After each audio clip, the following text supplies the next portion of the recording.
মুড়ি বিক্রি করে, বাদাম বিক্রি করে অর্থনীতি চাঙা করা যাবে। দুর্ভাগ্য আমাদের এটা শুনতে হচ্ছে সব বছর।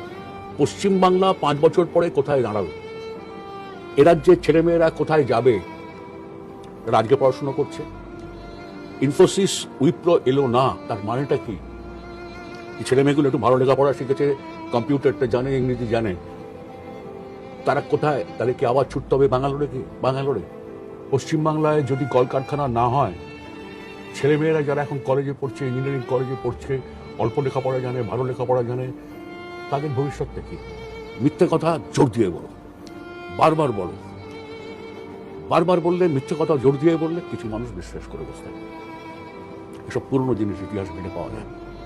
ভাই যখন কিছু নেই 1000 টাকা নাও, দুটো চায়ের কেটলি কেনো, ঘর থেকে কিছু চা কিনে তৈরি করো, আর বিস্কুট নাও, বউকে দিয়ে ঘুগনি তৈরি করে আনো, দেখো প্ল্যাটফর্মে গিয়ে দাঁড়াও, বাস স্ট্যান্ডে গিয়ে দাঁড়াও, এই টাকা তোমার কতদিনে কত টাকায় দাঁড়ায়।